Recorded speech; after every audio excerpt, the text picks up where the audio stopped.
செட்டிநாட்டை பொறுத்தளவு ஆன்மீகம், கல்வி, இலக்கியம் இதில் ஈடுபாடுடையவர்கள். தந்தை பெரியாருடைய கொள்கைக்கு எதிர்ப்பாக இருந்தவங்க. ஆகவே அதனால் நிச்சயமாக எங்களுடைய தாயாரும் தந்தையாரும் எதிர்த்து போட்டி போட்டுத்தான் அங்கே அந்த இயக்கத்தை வளர்த்தார்கள். அந்த குடும்பத்தில் நான் பிறந்ததுனால அங்கே வந்த தலைவர்கள் எங்கள் வீட்டுக்கு வந்து எல்லாமே அப்போல்லாம் அந்த காரைக்குடியிலலாம் பெரிய ஹோட்டல்லாம் கிடையாது. எல்லோரும் வந்து எங்கள் வீட்டில் தான் தங்குவாங்க. எங்கள் அப்பா வச்ச பேர் எங்கள் வீட்டுக்கு சமதர்ம பலாஸ். அவை எல்லாரையும் சமமாக நினச்சி எல்லாரையும் சமமாக வரவேற்று எங்கள் வீட்டில் எல்லாருக்கும் சாப்பாடு போட்டு அந்த மாவட்டத்தில் சுற்றுப்பயணம் செய்கிற வரையிலும் என்னுடைய தந்தையார் கூடவே போய் அந்த இயக்கத்தை வளர்த்தவர்கள் என்னுடைய பெற்றோர்கள் என்பதே உங்களிடத்தில் மகிழ்ச்சியோடும் பெருமையோடும் சொல்லிக்கொள்ள. அப்படி இருக்கிற எங்கள் குடும்பத்தில் என்னுடைய தந்தையாரை விஷம் வச்சு கொள்றதுக்கு பார்த்தாங்க. எந்த அளவுக்கு எதிர்ப்பு இருந்தது அப்படிங்கிறத புரிஞ்சுக்க. அதையெல்லாம் மீறித்தான் அவங்க அந்த இயக்கத்திலையும் அதன் பிறகு திராவிட கழகத்திலையும் அதன் பிறகு திராவிட முன்னேற்ற கழகத்திலையும் கடைசி வரையிலும் திராவிட இயக்கத்தினுடைய தொண்டராகவே வாழ்ந்தார்கள் என்பதை உங்களிடத்திலே மகிழ்ச்சியோடும் பெருமையோடும் சொல்லிக்கொள்ள ஆசைப்படுறேன். நாங்கள் இன்றைக்கு நன்றாக இருக்கோம். என்னுடைய தம்பி வீரபாண்டியன் உலகமெல்லாம் போய் பேசிட்டு வர்றாரு அப்படின்னு சொன்னால் அதுக்கு காரணம் எங்கள் தந்தையாரும் தாயாரும் தந்தை பெரியாரையும் அண்ணாவையும் கலைஞரையும் ஆதரித்ததனுடைய விளைவுதான். ஆகவே அதற்காக அந்த இயக்கங்களுக்கெல்லாம் உங்களுடைய உளம் நிறைந்த குடும்பத்து சார்பாக உங்களிடத்திலே நாங்கள் சொல்லிக்கொள்ள ஆசைப்படுவோம். நாங்கள்லாம் ஒழுங்க படிக்க மாட்டோம், ஏன்னா படிப்பு வராது. அப்படி இருக்கிற எங்களை என்ன செஞ்சாங்கன்னா, தேவகோட்டையில் ராமநகர்னு ஒரு பகுதி, அங்கே டிபிரிட்டோ ஸ்கூல்னு ஒரு ஸ்கூல், அந்த ஸ்கூல் ஹாஸ்டலில் கொண்டு போய் எங்களை சேர்த்துட்டாங்க. ஆகவே ஹாஸ்டலில் இருந்தோம். நான் படித்தேன். அது கிறிஸ்தவ நிர்வாகத்தில் நடந்த பள்ளி. அந்த பள்ளிக்கூடத்தில் பார்க்கும்போது மச்சோடா, ரெவரண்ட் ஃபாதர் மச்சோடாங்கிறவர் தான் சுப்பீரியர். அப்புறம் வகுப்பு பாருங்கள் மட்டும் இல்லை, படிப்பு சொல்லிக் கொடுத்தாங்கிறது இல்லை, ஒழுக்கத்தை சொல்லிக் கொடுத்தாங்க. கைதட்ட மாட்டீங்களா? இன்னைக்கு நாட்டில் இல்லாமல் போயிட்டு இருக்கிறது என்ன தெரியுமா? ஒழுக்கம்தான் போயிட்டு இருக்கு. எதை இழந்துக்கிட்டு இருக்கிறோன்னு சொன்னால், அடுத்த ஜெனரேஷனில் இந்த கல்ச்சரல், இந்த கலாச்சாரம், இந்த பண்பாடு, இந்த ஒழுக்கம் இதெல்லாம் உள்ளவர்களாக மாணவர்கள் வரப்போகிறார்களா என்பது எங்களுக்கெல்லாம் பயமாக இருக்குது. அப்போ நாங்கள் படித்த போது மாரல் கிளாஸ்னு ஒரு கிளாஸ் இருந்தது. ஒழுக்கம் வாரத்தில் 1 நாள் 2 நாள் ஒழுக்கம் வகுப்பு. அந்த ஒழுக்க வகுப்பில் சொல்லி கொடுத்த பாடங்கள்லாம் எனக்கு இன்னும் மனசில் இருக்குது. நான் சினிமாக்காரன். எங்கள் சினிமாக்காரங்களுக்கு என்னென்ன பேர் வரும், என்னென்ன கிசு கிசு வரும் எல்லாம் உங்களுக்கு தெரியும். என் பேரில் வந்திருக்கா சொல்லுங்க. ஏன் வரல? அந்த பள்ளிக்கூடத்தில் சொல்லி கொடுத்தாங்களே பாடம், அந்த பாடத்தினுடைய குரல் என் மனசில் இருக்கு.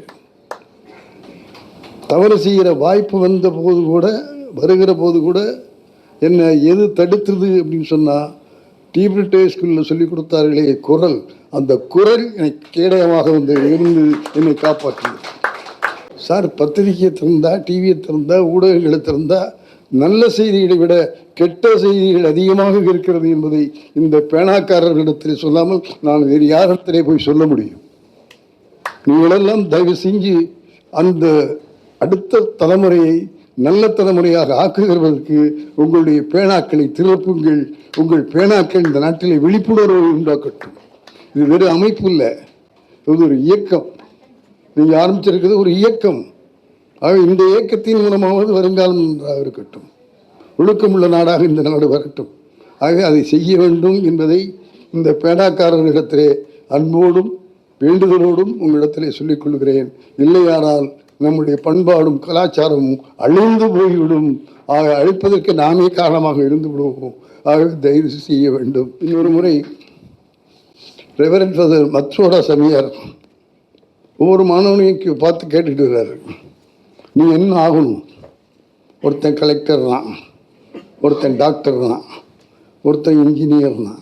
இப்படி சொல்லிகிட்டே இருக்கும்போது என்னுடைய வருஷம் இருந்துச்சு. இந்த புத்தராமன், நீ என்ன ஆகணும்? தயங்கினேன். ஏன் தயங்குற? எல்லாரும் சொல்லிட்டானே கலெக்டருங்கன்னா டாக்டர்னா நீ என்ன ஆகணும்? நான் சினிமாக்காரன் ஆகணும். என்ன அவரு கொஞ்சம் வாய்ஸ் நல்லாயிருக்கும், உயரமும் இருப்பார். என்ன ஆகணும்? சினிமாக்காரன் ஆகணும். இங்கே வாழ்னார். சரி போனேன், உதவாங்க போகிறோன்னு தெரியும். கிட்டக்க போய் நின்னேன். அந்த ஹெட்மாஸ்டர் என்னை உதைக்கலை, என்னை தட்டி கொடுத்து உனக்கு கலையார்வம் இருக்கா அப்படின்னு கேட்டார். ஆமாம் சார், ஆமாம் சாமி, இன்னையிலிருந்து இந்த பள்ளியில் எந்த கலை நிகழ்ச்சி நடந்தாலும் அதில் ஒன்று பங்கு பெற வைக்கிறேன், என்னுடைய ஆசிரியர்களிடத்துலையும் சொல்கிறேன் அப்படின்னு முத எனக்கு தட்டு கொடுத்து வாழ்த்தியவர் என்னுடைய சுப்பீரியர் வச்சோடா சாமியார். இன்னைக்கும் படிச்சுக்கிட்டு இருக்கான். யார்? நான் வளர்த்தன பிள்ளை கமலஹாசன். 4 வயசுலேயே ஏதாவது பண்ணிக்கிட்டே இருப்பான். அதை பொண்ணு இதை பொண்ணு வித்தியாசம் பொண்ணு சாருமா. இன்னைக்கு வயசு அவனுக்கு 70. கமலஹாசனுக்கு வயது 70.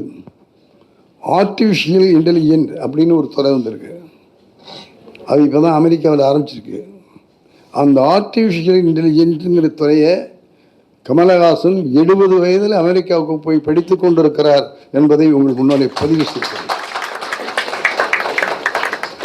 70 வயசில் படிக்கணும்னு தோணுது, போகிறான், படிக்கிறான். படிச்சுட்டு வந்து இந்த கலை நுணுக்கத்தை நம்முடைய இந்தியாவில் புகுத்த போகிறான். அந்த உணர்வு 70 வயசு கமலஹாசனுக்கு இருக்கும்போது 20 வயசில் படிக்க வேண்டிய உங்களுக்கு அந்த உணர்வு இருக்க வேண்டாமா? போனார்களுக்குரின்னு படம் உங்களுக்கு எல்லாருக்கும் தெரியும். அதில் தான் சிவகுமார் சாரை வில்லனாக போட்டு ரஜினிகாந்த் ஹீரோவை போட்டு மாற்றி எடுத்தோம். அந்த மாற்றி எடுக்க போகும்போது எல்லோரும் பயந்தாங்க. ஆனால் பஞ்சன்னு நானும் பயப்படல. ஏன்னா ரஜினிகிட்ட அந்த நடிக்கிற ஆற்றல் இருந்தது, திறமை இருந்தது. அவர் அந்த ஸ்டைலாக பண்ணுவார், அதுதான் பண்ணுவார்னு நினச்சிக்கிட்டு இருந்தாங்க. இல்லை, அவர்கிட்ட அந்த நடிக்கின்ற ஆற்றல் இருக்குது, எந்த கேரக்டரும் பண்ணுவார்னு சொல்லிட்டு கொடுத்த படம் தான் பவுனார் கேள்விக்குறி. இதை ஏன் உங்களுக்கு சொல்கிறேன் அப்படின்னா, திறமை யார்கிட்ட இருக்கோ அதை கொண்டு வந்து சேர்க்க வேண்டிய பொறுப்பு எங்களுடைய பொறுப்பு. அந்த காரியத்தை நாங்கள் செஞ்சோம். அதனால தான் சூப்பர் ஸ்டார் ரஜினியாக வர்றதுக்கு அதுதான் முதப்படி, 2வது படி. அதில் வந்து வளர்ந்து வர முடிஞ்சுது. ஆகவே யார்கிட்ட என்ன திறமை இருக்குது அப்படிங்கிறத புரிஞ்சுக்கிட்டு அந்த காரியங்களை செய்தால் வெற்றி நிச்சயமாக வரும். எங்கள் அப்பாவுக்கு ரொம்ப ஆசை. அழகப்ப செட்டியார் காலேஜ் கட்டியிருக்காரு. ஒரு பிஏ எம்ஏயாவது படிச்சிரு, எஸ்எஸ்எல்சியும் படிச்சுட்டேன், அதையும் படிச்சுட்டிங்கன்னா ஒரு பட்டம் உங்கள் கையில் இருக்கணும்னா. நீங்கள் அப்படிலாம் நினைக்காதீங்க. எம்ஏ பிஏ பட்டம் இருந்தால் உங்களுக்கு பேர் வரும்னு சொன்னீங்க. நான் நினைக்கிறேன் அந்த பிஏ எம்ஏ பட்டங்கிறது 2 எழுத்து, எஸ்எஸ்எல்சி 4 எழுத்து. ஆகவே எஸ்எஸ்எல்சி உத்தராமல் பாஸ் பண்ணிட்டானே, அது உங்களுக்கு மகிழ்ச்சியாக எடுத்துக்கோங்க அப்படின்னு சொல்லிவிட்டு அந்த எஸ்எஸ்எல்சியோடு எடுத்துக்கிட்டு நான் சினிமாவில் சேரணும், என்னை சினிமாவில் சேர்த்து விடுங்க. இந்த கலைஞர் இருக்காரே, அவர் பராசக்தின்னு அந்த படம் எழுதினாரே, அந்த படம் பார்த்ததுலேருந்து எனக்கு சினிமா வெறி வந்துடுச்சு. இந்த அப்போவே காரைக்குடியில் வந்து டிகேஎஸ் பிரதர்ஸ் வந்து நாடகம் போடுவாங்க. அந்த நாடகம் போடுற நடிகர்கள்லாம் எங்கள் வீட்டை சுற்றி வாடகை இருந்தாங்க. அவங்க ஒரு நாள் சாயந்தரம் போகும்போது என்னை நாடகத்துக்கு கூப்பிட்டு போடுவாங்க. அங்கே போய் அவங்களோட நாடகம் பார்த்தது, கலைஞரோட சினிமா பார்த்தது, இது எல்லாம் மனசில் பதிஞ்சு தான் நான் சினிமாவுக்கு வரணும்னு ஆசைப்பட்டேன். அதே மாதிரி என்னுடைய தந்தையார்கிட்ட சொல்லி சினிமாவில் சேர்த்து விடுங்கன்னு சொல்லும்போது அவர் எங்கள் ஃபாதருக்கு சினிமாவை பற்றி என்னென்னு தெரியாது. சரி, ஒரே ஒரு விஷயம் இருக்குது. கண்ணதாசன், கவிஞர் கண்ணதாசன்கிட்ட கூப்பிட்டு போகிறேன், அவர்கிட்ட சொல்கிறேன், அவர் என்ன சொல்கிறாரோ அதை ஃபாலோ பண்ணலாம், அவர் தான் கவிஞராக இருக்கார் அப்படின்னு சொல்லி என்னை கண்ணதாசன்கிட்ட கூப்பிட்டு போய், தம்பி இந்த மாதிரி எஸ்எல்சி படிச்சுட்டு பாஸ் பண்ணிட்டான், இப்போ சினிமாவில் சேரணும்னு ஆசைப்பட்றான், அதுக்கு ஒரு வழி சொல்லுங்க. நான் அவர் வழக்கம் போல் யோசிச்சுட்டு, அண்ணே தம்பி இப்போ தான் எஸ்எஸ்எல்சி படிச்சிருக்கேன், இப்போ வந்து உலகத்தில் புந்து வர்றதுக்கு நிறைய கஷ்டப்படணும், அதில் சினிமாவில் ரொம்ப கஷ்டப்படணும், சினிமாங்கிறது ஒரு பெரிய சமுத்திரம். ஆகவே அவனை உடனே சினிமாவில் சேர்த்து விட்டிங்கன்னா அவன் இங்கே பிழைக்க முடியாது. ஆகவே நான் தென்றல்னு ஒரு பத்திரிக்கை ஆரம்பிக்க போகிறேன்.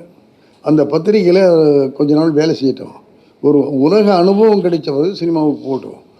அப்புறம் நானே சேர்த்து விட்றேன்னு சொல்லி, ஒன்றும் அண்ணன் நீங்கள் எதுவும் கவலைப்படாதீங்க, தம்பி ரூம் எடுக்கணும், மெஸ்ஸுக்கு போகணும்லாம் நினைக்காதீங்க, என் வீட்லேயே தங்கிக்கிட்டோம், எங்கள் வீட்லேயே சாப்பிட்டுட்டோம், எங்கள் வீட்டு உறுப்பினரில் ஒருவனாக நான் அவனை பார்த்துக்கிறேன், அவன் இப்போ என் தம்பி, நான் பார்த்துக்கிறேன், என்னை விட்டுட்டு போங்கன்னு சொல்லி அவர் ஆஃபீஸில் அவர் வீட்டிலேயே என்னை வச்சுக்கிட்டு 2 வருஷம் கவிஞரோடு நான் பணியாற்றினேன் என்பதை உங்களிடத்தில் மகிழ்ச்சியோடு சொல்லிக்கிறேன். பஞ்சு அருணாச்சலம், நான், கண்ணப்பன் இவங்களெல்லாம் தம்பி தம்பின்னு கூப்பிடுவார்.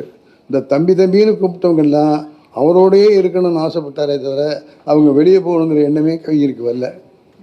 அப்புறம் எங்களுடைய தந்தையாரையே கூப்பிட்டு, அண்ணன் என்னை சினிமாவில் சேர்த்து விட மாட்டாங்க, அவருக்கு பிடிச்சி போன தம்பி ஆகிட்டேன்னா ஆகவே எனக்கு நோக்கம் சினிமா, ஆகவே தயவு செஞ்சு என்னை சினிமாவில் சேர்த்து விடணும். என்னுடைய தந்தையார் அண்ணாவுடைய ஓரிரவு நாடகத்தை செட்டியார் சினிமா ஆக்கணும்னு ஆசைப்பட்டார். அப்படி சினிமா ஆக்கணும்னு ஆசைப்பட்ட போது காரைக்குடி பகுதியில் இருக்கிற ராமசுப்பையா தான் அண்ணாத்துறைக்கு ரொம்ப வேண்டியவரை தெரிஞ்சுக்கிட்டு என்னுடைய தந்தையாரை கூட்டிகிட்டு அண்ணாட்ட போனார். அண்ணாட்ட போய் இந்த மாதிரி செட்டியார் ஓரிரவு நாடகத்தை சினிமா ஆக்கணும்னு சொல்கிறாரு, அதுக்கான உரிமை வேணும்னு கேட்குறாருன்னு சொன்னபோது அண்ணா செட்டியார்கிட்ட, யாருக்கும் கொடுக்கல, உங்களுக்கே கொடுக்குறேன், கொஞ்சம் பிஸியாக இருக்குது, வேலை முடிஞ்சோடனே நான் வர்றேன், எழுதி கொடுக்குறேன் அப்படின்னு ஒத்துக்கிட்டாங்க. ஒத்துக்கிட்ட உடனே அண்ணா ஒரு நாள் ஸ்டுடியோவுக்கு செட்டியார்ட்ட, நான் இன்றைக்கி ரெடியாக இருக்கேன், வந்திருக்கேன், இன்றைக்கி ராத்திரி பூரா எனக்கு ஒரு ரூம் கொடுங்க, இந்த கணக்கப்பள்ள பெட்டி கொடுங்க, வெத்தலை பக்கு கோயில் கொடுங்க, எல்லாருமே வீட்டுக்கு போயிடுங்க, காலையில் 10 மணிக்கு வாங்க அப்படின்னு சொன்னேன். செட்டியாருக்கு ஒரு சந்தேகம், எங்கள்கிட்ட ரெங்கசாமிங்கன்னு ஒரு எக்ஸிக்யூட்டிவ், அவரை ரூமில் இருக்க சொல்லிட்டு இன்னொரு ரூமில் இருங்க, ஏதாவது தேவைன்னு கூப்பிட்டாருன்னா போயிட்டு வாங்க, இல்லைன்னா அவர் இஷ்டம் போல் விட்டுடுங்கன்னு சொல்லிட்டு தனியாக விட்டுட்டு போயிட்டாங்க. காலையில் 10 மணிக்கு அறிஞர் அண்ணா அவர்கள் ஓரிரவு நாடகத்தை ஒரு இரவிலேயே சினிமாவாக எழுதி கொடுத்தார்கள். அதை வச்சு தான் அவங்க ஓரிரவு சினிமா எடுத்தார். அந்த ஞாபகம் என்னுடைய தந்தையாருக்கு வந்தோடனே, அப்போ அந்த மாதிரி செட்டியார்கிட்ட எனக்கு ஒரு பழக்கம் இருக்குது, கூப்பிட்டு போய் காமிக்கிறேன்னு சொல்லி செட்டியார்கிட்ட கூப்பிட்டு போய், என்ன சுபையா, என்ன எங்கே வந்தேன்னு கேட்டார். இந்த மாதிரி தம்பி சினிமாவில் சேர்ந்துன்னு சொல்கிறான், அதான் உங்கள்கிட்ட கூப்பிட்டு வந்தேன், என்ன பண்ணுறேன்னு கேட்டார் அவர். நான் இந்த மாதிரி தென்றலில் கவிஞர் கண்ணதாசனோடு ஒர்க் பண்ணிக்கிட்டு இருக்கிறேன், என்ன ரொம்ப நல்லதாக போச்சு, அங்கே பத்திரிகைகள்லாம் எடிட் பண்ணுவீங்கல்ல, அது மாதிரி ஃபிலிமில் எடிட் பண்ணுறதுக்குன்னு டிபார்ட்மெண்ட் ஒன்று இருக்குது, எடிட்டிங் டிபார்ட்மெண்ட்டு, அந்த எடிட்டிங் டிபார்ட்மெண்ட்டு தான் சினிமாவுக்கே ஜங்ஷன், ஆகவே நீ அங்கே போய் வேலை பழகிக்க, அதிலிருந்து அப்புறம் நீ இதுக்கு எந்த டிபார்ட்மெண்ட் வேணாலும் போய்க்கலாம்னு சொல்லி என்னை எடிட்டிங் டிபார்ட்மெண்ட்டில் அப்ரண்டிஸாக சேர சொன்னது ஏவி மெய்யப்ப செட்டியார். அதுதான் எனக்கு இன்றைக்கி அஸ்திவாரம். அந்த சமயத்தில் பிள்ளைங்கள்லாம் சேர்ந்து ஒரு படம் எடுக்கலான்னு முடிவு பண்ணாங்க. Murugan sir, Kumaran sir, Saravanan sir, Balu sir, இவங்கெல்லாம் சேர்ந்து தனி ப்ரொடக்ஷன் ஒன்று ஆரம்பிக்கிறான்னு சொல்லி ஆரம்பித்தாங்க. அப்போ குமரன் சார் சொன்னார், முத்துங்கமன் இங்கே எடிட்டிங் எங்களோட வேலை பார்த்த மாதிரி செட்லேயும் வேலை செய்யுங்க, அசிஸ்டன்ட் டைரக்டராக வேலை செய்யுங்க, அப்போ தான் நீ மேலே முன்னுக்கு வரலாம் அப்படின்னு சொல்லி என்னை செட்டுக்கு அசிஸ்டன்ட் டைரக்டராக கூப்பிட்டு போனது குமரன் சார். அப்போ director T Prakash Rao direct பண்ணார். அவங்களுக்குள்ளே கொஞ்சம் வருத்தங்கள் வந்தபோது டைரக்டர் பீம்சிங் சார் அந்த படத்தை முடித்து கொடுத்தாரு. அந்த படத்தில் தான் கமலஹாசன் 4 வயசு பையனை காதில் பூ வச்சுக்கிட்டு அம்மா மணியே அப்பா மணியே அப்படின்னு பாட்டு பாடிட்டு களத்தூர் கண்ணுமாங்கிற அந்த படத்தில் கமல் வேலை செஞ்சான். அந்த படத்தில் தான் முதல் அசிஸ்டன்ட் டைரக்டரு. மொத்தம் கமலஹாசனை தூக்கி வளர்க்கிற வாய்ப்பு எனக்கு அப்போவே 60 வருஷத்துக்கு முன்னால் கிடைச்சிது. அப்போவே நான் பார்த்தோம், எந்த வேலையாக இருந்தாலும் முன்னுக்கு போய் செய்வான். அந்த மாதிரி ஒரு ஆர்வம் இடத்துல இருந்தது. நாங்கள் தான் சொல்லுவோம், எந்த பார்த்தா உடனே பாட்டு பாடிடுவான், உடனே டான்ஸ் ஆடிடுவான், உடனே டைலாக் சொல்லிவிடுவான். அப்படி இருந்தவனை பார்க்க போகும்போது நிச்சயமாக இது விளையும் பயிரும் விளையில் வரும் அப்படின்னு நாங்கள் 4 வயசுலேயே முடிவு பண்ணோம். அது 70 வயசு வரையில் நடந்துகிட்டு இருக்குங்கிறத மகிழ்ச்சியோடையும் பெருமையோடையும் சொல்லிக்கொள்ள ஆசை. நான் தைரியமாக சொல்கிறேன், 70 படங்களை நான் இயக்கி இருக்கிறேன். அதில் அண்ணன் நடிகர் திலகம் சிவாஜி அவர்கள் நடித்த படம் 3 படங்கள். நம்முடைய மக்கள் கலைஞர் ஜெய்சங்கர், முத்துராமன் சார், சத்யராஜ், பிரபு இப்படி நடித்த படங்கள் பல படங்கள்.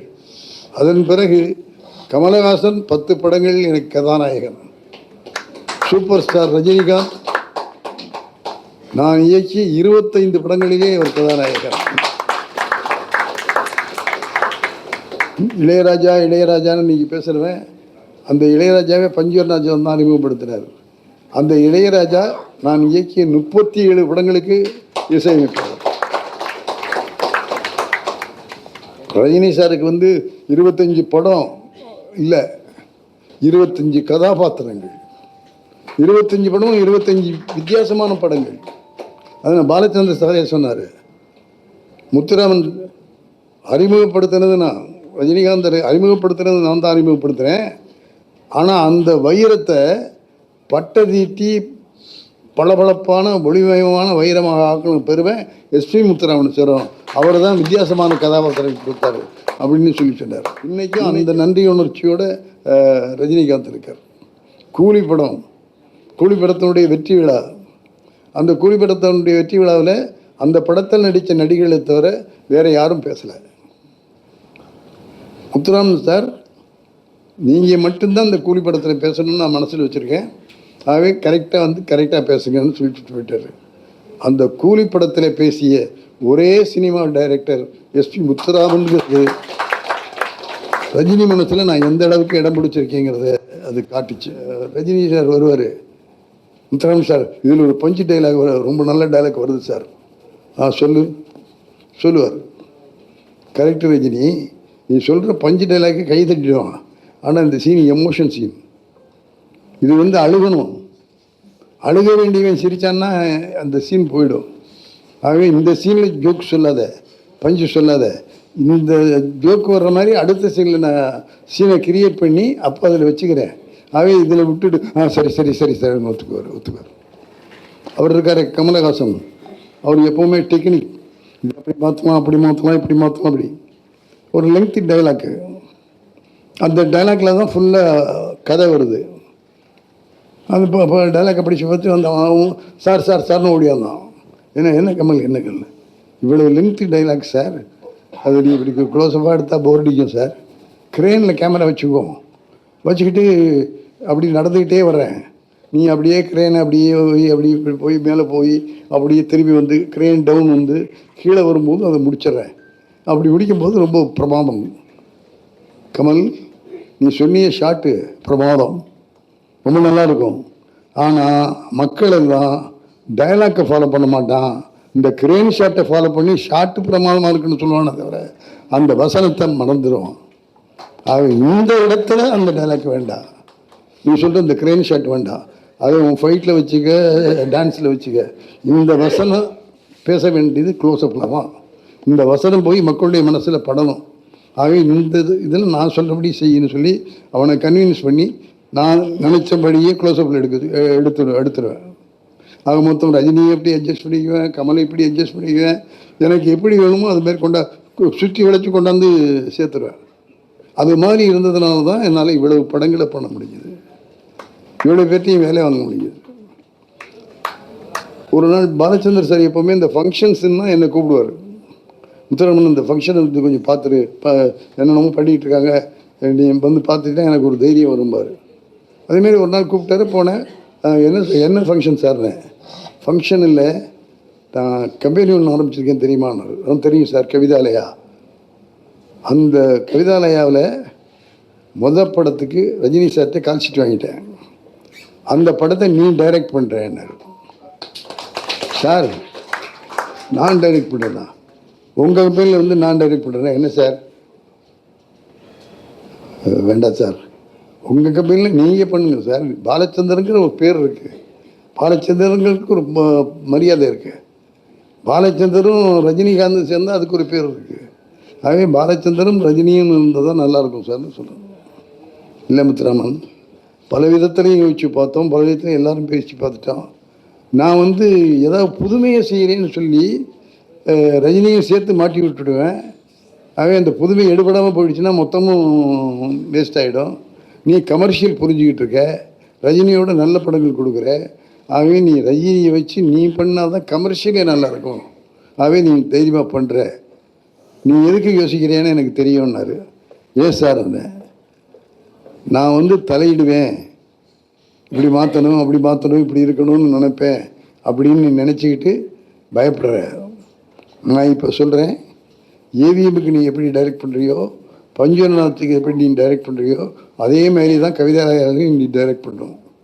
உன்னுடைய ஷார்ட்லேயோ டிஸ்கஷன்லேயோ நான் குறுக்கிட மாட்டேன். ஃபஸ்ட்டு காப்பி போட்டு காமிச்சின்னா பார்க்குறேன், அதுவும் நீ சொன்னால் பார்க்குறேன், இல்லாட்டா பார்க்க மாட்டேன். அப்படின்னு சொல்லி அவளிடத்துல 5 படங்களையும் நான் டைரக்ட் பண்ணேன். அதில் முதல் படம் மெட்ரிகன். அந்த படத்தில் ரஜினி சார் பண்ண ஸ்டைல் வந்து அவ்வளவு ஒரு பணக்காரன் அப்பாவும் பிள்ளையும் எல்லாத்துலேயும் பிள்ளையே அப்பா திருத்துவார். இந்த படத்தில் அப்பாவை பிள்ளை திருத்துவார். அப்படி பர்ஃபார்மன்ஸ் பண்ணி ரொம்ப ஸ்டைலோடு ஆக்ட் பண்ண படம் நெற்றிக்கண். அது மாதிரி 4 படம். கமனுக்கும் ஒரு படம் பண்ணேன், எனக்குள்ள ஒருவன். கடைசியாக நான் பண்ண படம் பாலச்சந்தர் சாருக்கு ஸ்ரீ ராகவேந்திரா. ரஜினி சார் ரொம்ப நாளாக சொல்லிட்டு இருந்தார், முத்துராமன் சார் ராகவேந்திரா பண்ணணும். என்ன ரஜினின்னு, எனக்கு இந்த பெங்களூரில் ஒரு மலை இருக்குது, அந்த மலைக்கிட்ட போய் நின்று தான் அங்கே இந்த ரிஹர்சல்லாம் பார்ப்போம். அப்படி பார்க்கும்போது அந்த மலையில் இருந்த அந்த பாறை எனக்கு பாறையாக தெரியல, ராகவேந்திரா தெரிஞ்சது. அதை வணங்கிட்டு தான் நான் நடிப்பேன். ஆக மொத்தம் அவர் மேலே எனக்கு ஒரு பாசமும் பந்தமும் ஏற்பட்டுச்சு. அப்படிப்பட்ட அந்த குருவுக்கு படம் பண்ணணும், அவருடைய புகழை பரப்பணும்னு ஆசைப்பட்டுக்கிட்டு இருக்கேன். ஆகவே ராகவேந்திரா படம் பண்ணிவிடுவோம் சார். ரஜினி, உனக்கு வயசாகட்டும், இப்போ உன் ரசிகன் பூரா துள்ளலில் இருக்கான், உன் பேரை பார்த்தா கை தட்டுறான், ஃபைட்டுக்கு இருந்தால் கை தட்டுறான். மொத்தம் உன்னை வந்து கமர்ஷியல் ஹீரோவை நாங்கள் ஆக்கிட்டோம். அவன் இந்த கமர்ஷியல் ஹீரோவை வந்து ராகவேந்திரா ஒத்துக்குவாங்களான்னு எனக்கு பயமாக இருக்குது அப்படின்னு சொல்லுவேன். ஒரு நாள் வந்தார் இளமுத்துராமன் சார், இது 100வது படம், இது ராகவேந்திரா தான், ப்ரொடியூசர் வந்து பாலச்சந்தர், நீங்கள் டைரக்ட் பண்ணுறீங்கன்னார். அவர் எப்போவுமே கட்டணும் விட்டணும் தான். ரஜினி யோசி, நான் ரொம்ப நாளாக சொல்லிக்கிட்டு இருக்கேன், எனக்கு பயம் இருக்குது. ஆகவே பாலச்சந்தர் ப்ரொடியூசருங்கிற நஷ்டம் தான் என்ன பண்ணுறது புரியல, ஒன்று ரசிகர்கள் ஒத்துக்கலைன்னா என்ன பண்ணுறதுன்னு புரியல.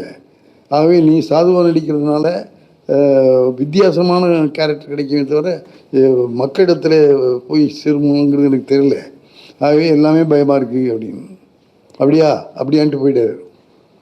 சரி போயிட்டார், வேறு டைரக்டர் வச்சு பிடிக்க வரேன்னு நினச்சிக்கிட்டு இருந்தா மறுநாள் காலையில் பாலச்சந்தர் கூப்பிட்றாருனாங்க. ஐயோ, ஒரு போய் என்னமோ சொல்லியிருக்காரு போட்டுக்கிட்டு போனேன். என்ன முத்துராமா, ரஜினியோட கலாட்டா பண்ணுறியா அப்படின்னாரு. கலாட்டா பண்ணல சார், இருக்கிற உண்மையான நிலைமையை சொன்னேன். ஒரு 3 கேள்வி கேட்டேன் சார், வந்து உங்கள்கிட்ட சொல்லிட்டாருன்னு. சொல்லு, 3 கேள்வியும் அவர் சொல்லிட்டாரு என்கிட்ட. 3 கேள்விக்கு நான் பதில் சரியாக ரெடியாக வச்சுருக்கேன். சொல்லுங்க சார். ரஜினிகாந்தை அவருடைய ஆடியன்ஸு சாதுவாக ஏற்றுக்குவாங்களான்னு கேட்டியான். ரஜினிகாந்த் உயிரை விடுன்னு சொன்னால் அவன் உயிரை விட்டுருவான். அப்போ தான் ரஜினிகாந்தனுடைய ரசிகர்கள் இருக்காங்க. ஆகவே ராகவேந்திர போசம் போடுறதுனால ரஜினிக்கு இன்னும் நல்ல பேர் வரும், கெட்ட பேர் வராது. அப்புறம் ப்ரொடியூசருக்கு வந்து நஷ்டம் வரும், அது பாலச்சந்தருக்கு நஷ்டம் வரலாமான்னு கேட்டியான். பாலச்சந்தருக்கு லாபம் வந்தாச்சுன்னு. சார் படமே பூஜை போடல, அதுக்குள்ளே எப்படி சார் லாபம் வரணும்னு. ரஜினி நம்ம கம்பெனியில் ராகவேந்திரா நடிக்கிறார்னு சொல்லி நடிக்கிறேன்னு சொன்னார் பாரு, அப்போவே எனக்கு புண்ணியம் வந்தாச்சு. அந்த புண்ணியம்தான் எனக்கு வந்த லாபம். ஆகவே அதில் லாபம் வந்தாச்சு. அப்புறம் 3வது வந்து விஷயம் சொன்னியா, நான் புராண படமே பண்ணதில்லை, எனக்கு புராண படம் தெரியுமா, அது ஏதாவது தப்பு பண்ணிவிடணும் பயமாக இருக்குதுன்னு சொன்னியா. நீ எந்த சப்ஜெக்ட் பண்ணலை? குடும்பம் பண்ணியிருக்க, ஆக்ஷன் பண்ணியிருக்க, காமெடி பண்ணியிருக்க, சப்ஜெக்ட் எல்லாம் நான் பார்த்துருக்கேன், எல்லா படமும் பார்த்துருக்கேன். ஸ்கிரிப்டை கொடுத்தா கெடுக்க தெரியாத டைரக்டர் எஸ்பி முத்துராமங்கிறது என் மனசில் சொல்லணும். ஆகவே ராகவேந்திராங்கிறது ஒரு ஸ்கிரிப்ட், ஒரு கதை, ஒரு லைஃப். அவருடைய லைஃபே நீ படம் எடுக்க போகிற. மொத்தம் உன்னால் அதை கெடுக்க முடியாது, கெடுக்க தெரியாது. ஆகவே நீ நிச்சயமாக நல்லா பண்ணுவாங்கிற நம்பிக்கை உனக்கு இருக்கோ இல்லையா, எனக்கு இருக்குது. ஆகவே நீ பண்ணு அப்படின்னு மறுநாளே விளம்பரம் கொடுத்துட்டார். மொத்தம் அந்த படம் பண்ண வேண்டிய ஒரு சூழ்நிலை வந்தது. வந்த உடனே நான் என்ன செஞ்சேன்னு தெரியுமா, இவ்வளவு புராணத்துக்கு பேர் போன அந்த கதையை நிச்சயமாக நம்மளால் முடியுமாங்கிறதுல என்னுடைய மனச்சாட்சி கேட்டுது. ஏய் முத்துராமா, நாத்திய குடும்பத்தில் பிறந்தவன், பெரிய உங்கள் அப்பனும் அம்மாவும் பெரியாருடைய ஆட்கள், உன்னால் போய் பண்ண முடியுமா அப்படின்னு என்ன மனச்சாட்சி கேட்டது. அதுக்கு பிறகு என்ன செஞ்சேன்னா, ஏபி நாகராஜன் அவர்கள் தயாரித்த புராணப்படங்கள் அத்தனையும் வாங்கிட்டு வர சொல்லி போட்டு பார்த்து புராணப்படத்துக்கு என்ன இலக்கணம் என்பதை நான் கற்றுக்கொண்டேன் என்பதை நன்றியோடு நாகராஜன், ஏபி நாகராஜன். ஆகவே தெரியாதுன்னு சொல்லிட்டு இருக்க கூடாது.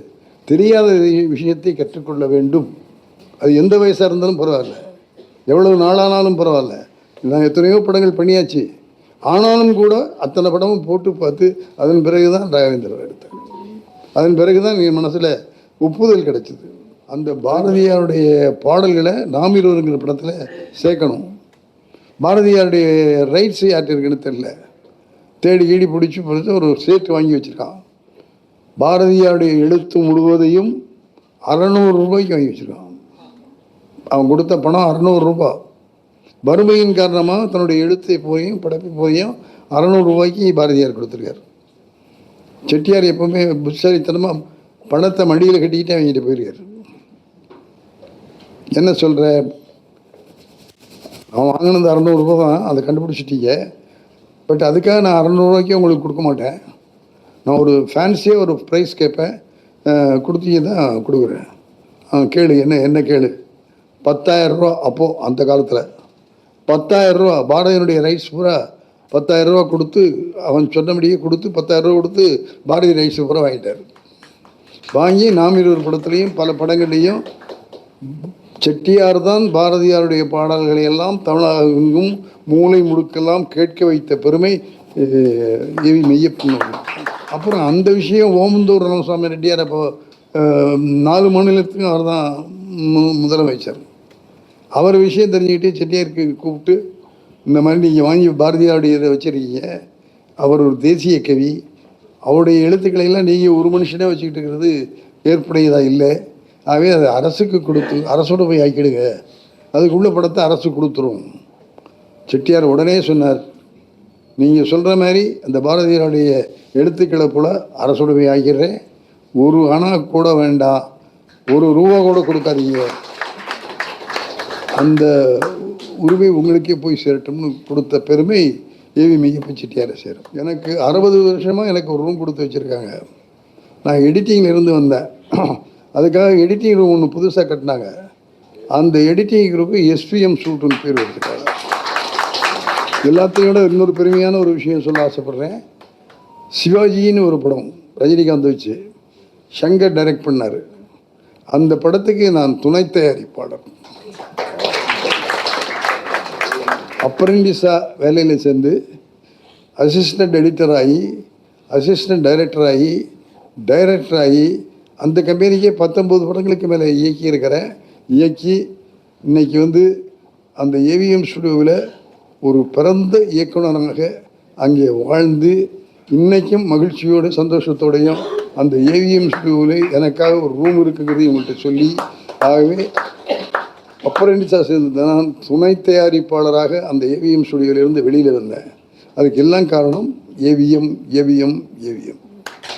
சரவணன் சார் சொல்லி கம்பல் பண்ணி 2 புத்தகம் எழுதினேன். ஒன்று நம்ம ராணி மைந்தன் அவர்கள் AVM தந்தை SVMனு ஒரு புக் எழுதியிருக்காரு.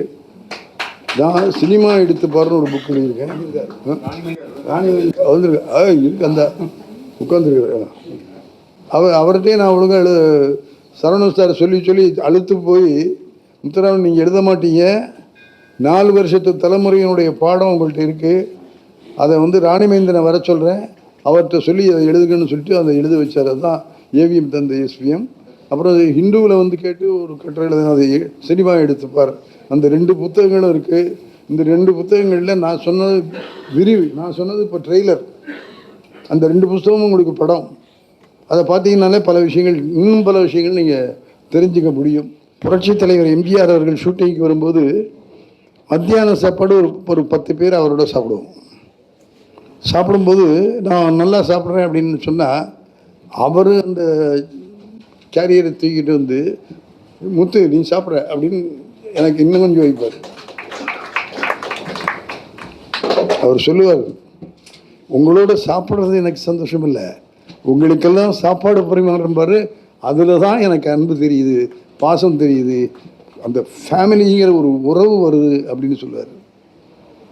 அதில் ஒரே ஒரு நிகழ்ச்சி மட்டும் சொல்லி முடிக்கிறேன். புரட்சித் தலைவர் MGR அவர்களை நான் வச்சு டைரக்ட் பண்ணல.